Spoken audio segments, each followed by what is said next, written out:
This is pretty interesting. I want y'all to check this out. My friend in Cincinnati called me and she said, Tez, you do know it's my 2-year anniversary for my divorce, right? I said, no, I don't think about stuff like that. But what's going on? You been doing okay? And she was like, to be honest with you, I feel like I made a big mistake. And I said, why do you feel like you made a mistake? What's going on? And she said, you know, my ex-husband took care of so many things. It's like after the fact, I realized how much of a man he really is. I didn't have to ask for anything. My biggest complaint was he was just super boring. If he wasn't working, he was always in that office or in his man cave. He was just boring. He didn't go out. He didn't want to be around people. But the more and more I think about it, he took care of so many things around the house, and he took care of me and our children. Then I said, okay, so where are you going with this? And she was like, well, I go on dates here and there, and it's like all the dudes want to do is that. They don't, it's not like they're getting to know me. It's not like they are interested in my kids or like they can be a father figure. And I'm like, okay, they just want to have fun. They just want to have fun. Then I said, okay, but you said your reasoning for leaving your husband was because he was not fun. So now you're dating and you're dating guys that want to have fun. I said, I'm not trying to be difficult, but something's not connecting for my brain. Tez, I don't need you to get these little sarcastic attitudes and I don't want you to be trying to preach at me. I know. I'm like, whoa. What triggered all of this? Like, it's like you got this pent up in your mind to say this to me. Like, I'm just asking a question for clarity. You called me. So whatever that is that you just did, that's something that you're going through.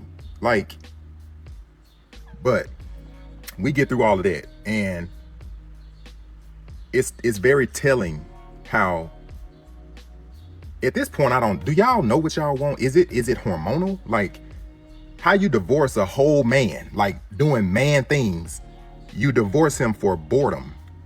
Then you get with people who want to have fun and you're still not satisfied. You're still not content. And if you're dating somebody, in my opinion, that person does not need to be a father figure. Your kids already have a father figure. So it's just not making sense. And then she gonna say, and this better not be one of your TikToks. You know it's gonna be one of my TikToks because you know you wrong.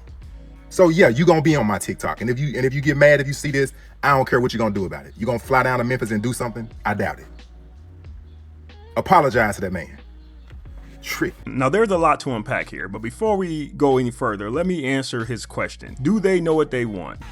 Absolutely not. They do not know what they want. Well, most women. And the reason why they don't know what they want is because they want everything. They want it all. They want the full package. They may start out accepting some of the stuff, but at some point, a lot of women, not all, at some point, they want it all. Whatever they're missing is going to bother them and they're going to chase after it. Again, this is not all women, but it's going to happen. Because if this story is correct, she says she had a man who was doing everything she needed. The only thing this man didn't offer was excitement. This man was more of a homebody. He wanted to stay home. He didn't want to go out and about. He didn't want to meet people and all that stuff. And there's a lot of people like that. But here's the thing. I'm pretty sure she knew that before she married him. Now, of course, there is a chance that he used to be the type of guy who goes out, but now he's a little older. He just wants to relax, which is what a lot of people do as they get older. But that's not the point. Maybe when they started dating, he was taking her out. They were doing a lot more, and now he isn't. But this is why I'm always telling you, man, don't start something you can't finish. If you start out taking your girl out to restaurants every night and doing all this and doing all that, a lot of these women are going to expect you to keep doing it. But back to this guy. I don't know the story,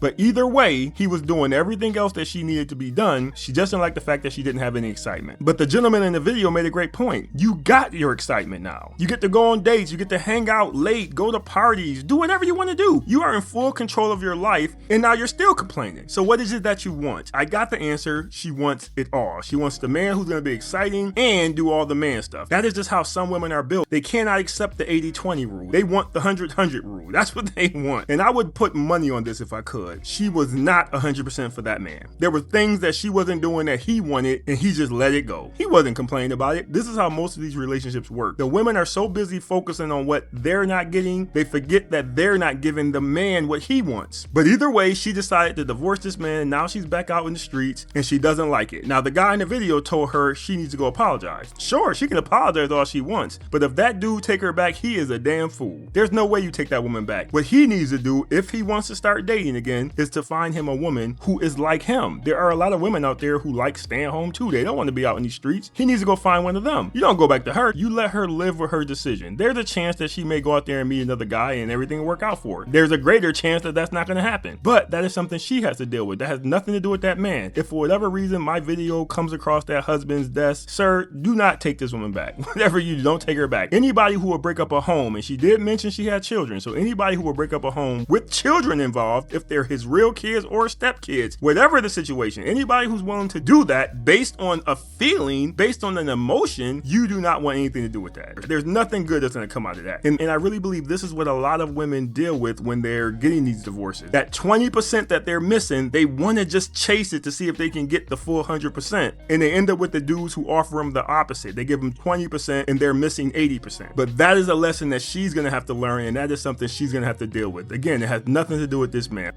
If you are a mother who refuses to co-parent with the father because you believe that you are better fit simply because you are the mother, can I ask you a question, and I mean this in all sincerity? Why didn't you go to the sperm bank? So that way you wouldn't have to communicate, you wouldn't have to make joint decisions, you wouldn't have to see this person ever. You literally could have a child on your own and be a single parent. A lot of you guys are signing up voluntarily to be single parents when you don't have to be, because you have fathers who are ready, willing, and able. And before y'all moms get on my platform going back and forth, this does not apply to all mothers, but can I be 100% real? Both mothers and fathers like to alienate one parent from the other, but I see mothers doing it way more than fathers in my 10 years of practicing family law. Moms do it way more from what I've experienced, and most of the time they don't have any legal basis as to the alienation. It's usually they got in their feelings, they're pissed off, and it's a I'm gonna get you back. That's all it is. And at the end of the day, we're only hurting our children when we do that. So I asked the question, why didn't you just go to the sperm bank? You wouldn't have to do any of this. If you are a mother that's doing it, I challenge you to get it together, please. And if you're a father going through this and you need assistance in the state of Florida or in the state of Michigan for family law, click the link in the bio. I will be more than happy to assist you. Shamika T. Askew, the private attorney with the public servant's heart. And as I always say, don't forget to be great on purpose. Now, this lady made some great points, and that is a very fair question that she is asking. Why didn't you just go to a sperm bank? Now, I believe I have the answer to her question. I believe it's a couple different things. Number one, some of these women just needed somebody to fund it. That's it. They needed the child support so they can live the lifestyle they want while having a child. So for some women, it's all about the money. For some of these women, I agree with the lady in the video when she said they just get in their feelings. They either want the guy back or they're mad at him for whatever reason, and that is their way of punishing him. This isn't really about the money or anything else. They just want to punish the father. They just want that man to suffer, and that is their way of doing it because they know if a man loves his child, that is going to be torture by keeping the child away. And then the third thing is just about control. They want to control the man. They want him to do what they want him to do when they want him to do it. And by having that child and making the rules, they can control him. You're not going to get the kid until this. You better act right or you can't see your kid. They love to be able to control that man, and they do it for that reason. And then the last thing, some of these women, because these babies weren't planned, they didn't know who they were as a mother. So once they became a mother, they realized they wanted everything done their way. This isn't necessarily about controlling the man. They just like everything done their way. They want to have full control over that child. They don't want to answer to anybody. They don't want to ask questions. They just want to do what they want to do with their child. So they find out they really don't want to be a co-parent. They just want to be a single parent. Now that the kid is here, she goes into full my child mode. Now he has to go back and forth to court to try to get custody, but it is not about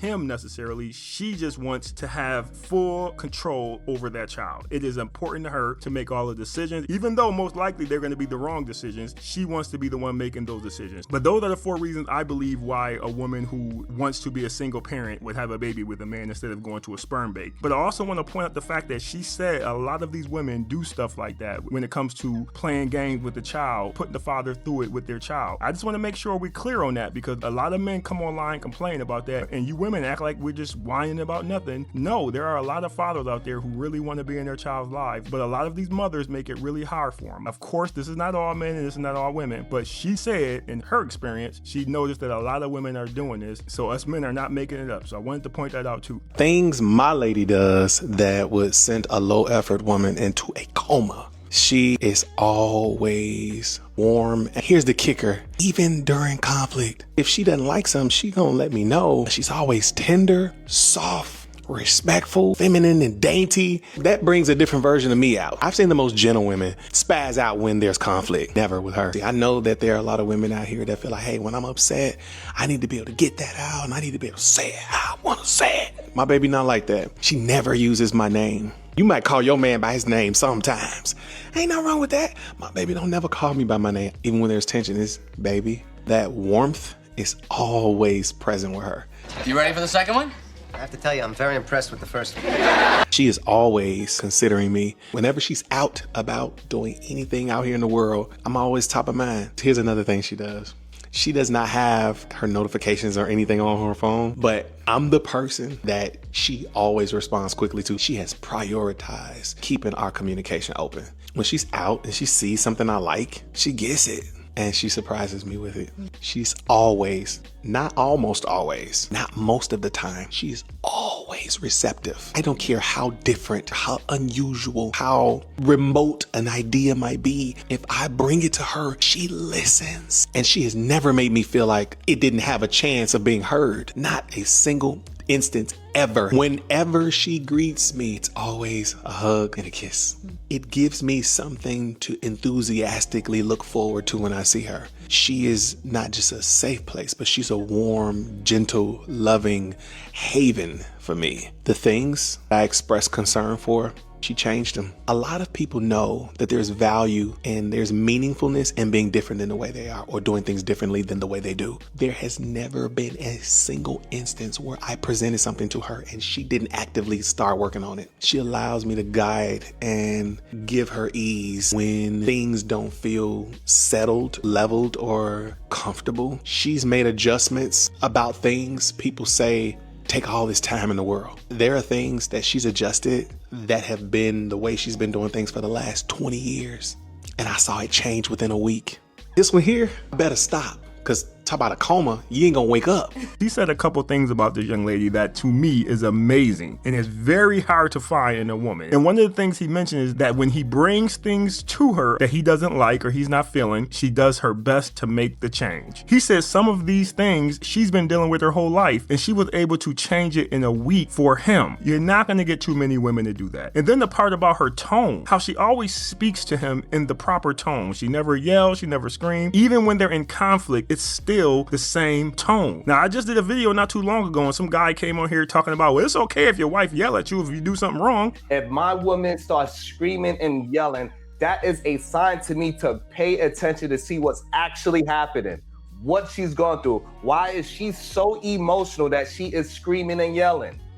And understand that the screaming and yelling is just an emotion. It doesn't mean the person's actually disrespectful towards me at all. And I totally disagree with that. There are women out there like this one who understands tone. They will talk to you a certain way, even when they're mad at you, they still come at you a certain way because anything outside of that is disrespectful. And women like her understand that. And if you heard what he said in that video, it helps him when he's in that situation to respond differently to her. It really does make a difference. And I promise you that a lot more things get done in that household with him and her because of how her tone is with him. And he also mentioned something else that's very important to me. He married a giver. See, a giver is somebody who wants to do something to make you smile. It isn't about you making them smile all the time. And one of the examples he gave was when he said if she's out doing something and she sees something that he would like or something that he would want, she would just get it for him and then surprise him with it. That's a giver mindset. There are women out there who would never do that. What they would do is look at all the stuff that they want you to get them and then come home and give you a list. text, or they'll send you a text message with a picture of the thing that they want. Those are takers. But if you get a giver, these people, they want to make you happy. They want to make you smile. He got one of those. And because he mentioned those qualities, I already know she has a couple of those other qualities that most men want. She's understanding. She's probably forgiving. And based on when he said she's quick to make a change when he brings something to her, she's most likely accountable. And you're not going to find all that in a woman. So fellas, just so you know, when I come on here and I say, I believe there are some good women left, this is what I'm talking about. There are women out there like her, but they're tucked away somewhere and the rest of them are already locked down. Some dude already took them off the market. But there are good women out there, fellas, and I just wanted to give y'all an example of one of them. And to me, I think she's a beautiful young lady. This dude to me hit the jackpot. So good luck to him and his wife. I love this video, and I wanted to show this because I know there are men out there who still want to have a relationship. They want to get married or whatever, and I just need y'all to know there is hope out there. You just got to really do your homework to make sure you find a good one and you do not end up investing in one of these bad ones, because there's a lot of bad ones to choose from out there. Please like the video and leave a comment. I love listening to what you guys have to say,